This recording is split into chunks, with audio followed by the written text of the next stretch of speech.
Top 10 tips to get control over your finances.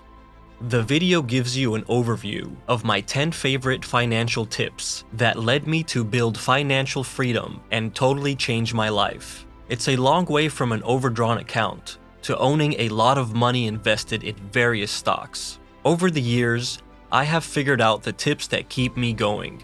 I'll never stop, and I'm glad I can show you my tips today. I wish I had known these tips years ago. Number 1. Diversify your income. Especially in a crisis, it's better to have different streams of income. Some of your side hustles will bring you less or more income in a crisis. This way, you can create a balance and provide more security for your different streams of income. But it is not only in times of crisis that diverse income streams make sense. It allows you to invest in new niches, learn diverse skills, and create networks that move you forward in life. For example, if you have 4 different income streams, each covering your basic expenses, you can reinvest the surplus, which will free you up financially relatively quickly. Number 2, invest in yourself. Watching online courses, continuing education, or watching educational YouTube videos that advance you in your core skills and ability is key. Many studies have proven that without further training, even staying in the same position is no longer possible. The world has become very fast-paced, so that further training is necessary in order to still be in the same position 1 year later. Investing in your own skills also saves you from making mistakes that cost you a lot of money. An excellent benefit of investing in yourself is the time you save. With a coach, you will reach your goal much faster and achieve much greater results in less time. Even from courses that do not fit 100% to you and your situation, you can learn a lot, and if it is only about how you do not want to sell courses yourself. Number 3, don't buy anything you don't need. Only buy things that you really need. Replace broken things and always consider whether you can buy the object used or is it enough that you borrow it. Many books on financial freedom and minimalism show that items often make you less happy than you think. Especially high-priced items usually lose their value for you after a short time. Each expense also reduces your capital and your ability to invest in your financial freedom. The more you earn, the less you should spend. Earning is good, saving is better.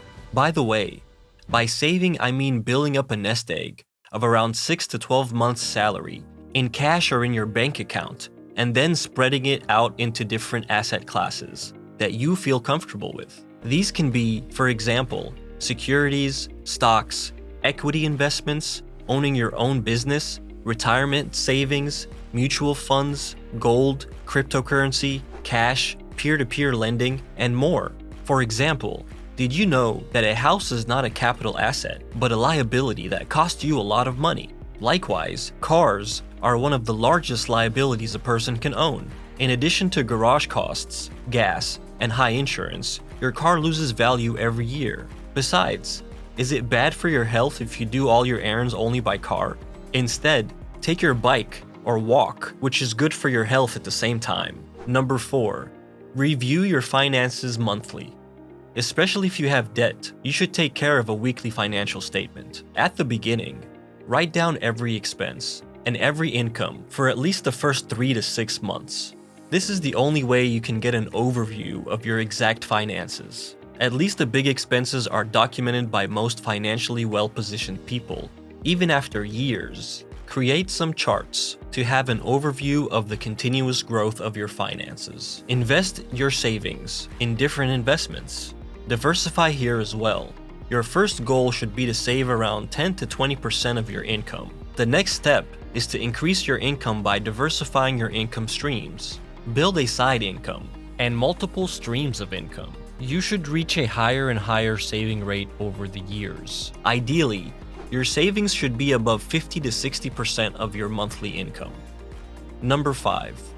Read one personal finance book a year. Even if you think you can't learn much more about the topic, maybe the old tips will give you new ideas again. The brain also forgets things, which is normal and human. Refreshing your memories can help you make significant progress. Science is constantly developing new theories, and bright minds are writing down new ideas. In addition, the economy and the financial world are changing continuously. Who would have thought that a few years ago that ETFs, NFTs, and crypto would take such a large market share? Number 6. Have an overview of how you spend your time. Every day, teenagers and young adults, as well as increasingly older people, spend around 3 hours a day on their phones. We're not even talking about Netflix, and they do that daily. At the same time, most people complain that they have not enough time to build up a side income or their own business. It's important to have an overview of how much time you spend in what topic every day. Number 7. Have you ever checked your contacts on social media? The environment you are in usually reflects your own character. Do you want to be how other people present themselves in Insta posts? Even if you don't pay full attention to some posts, TV shows, or anything like that, this content still influences you directly or subconsciously. Number 8. Celebrate your successes. Allow yourself time for yourself and time with your loved ones. Go out for a good meal, to the cinema, spend a weekend in the mountains, at the beach, or do whatever you love to do. Celebrating your successes is good for you and your self-esteem. You can also use occasions to be proud of yourself and show those around you where you've made it. This means that you surround yourself with supportive and great people who celebrate your successes together with you. We don't begrudge you in your success and support you unconditionally in all aspects. Number 9. Set one big goal and many small goals in between. Celebrate each milestone and realign your intermediate goals if you couldn't reach your goal. Look for the reasons why and change your focus. Try to set a new time for your goal with simple changes. Make sure your goals are SMART, meaning that your goals are specific, measurable, attractive, realistic, and timed. Create a weekly, monthly, and annual plan, as well as a 5-year plan and a 10-year plan. The greater the time intervals, the less precise your plans will be, and the less likely you are to achieve your goals exactly. However, a long-term plan will help you understand exactly what you need to do today to change your future. Every day offers you the chance to take a mini step that you can't see at the time. But if you take 365 mini steps a year, you're bound to have already reached some of your milestones. Plus, 1 hour of planning per week saves you 10 hours of effective work time. Number 10. Income isn't everything. To spend time with your family or the people you like the most is very important and should be your focus in life. Enjoy your life, and besides your goals, don't forget to live your life in the here and now. Even if you achieve financial freedom after 5 or 10 years, it's still a long time. What makes you happy? What can you schedule as time off? Set aside time in your calendar that you use just for yourself and your activities. For example, if you like shopping and it's good for you, you can create a separate account that you put money into every month just for that purpose. But my tip is always collect memories, not items. Go on trips, events, go to concerts, be creative, be crazy, and enjoy your life. Getting your finances under control and gradually building wealth is a slow process that often takes years.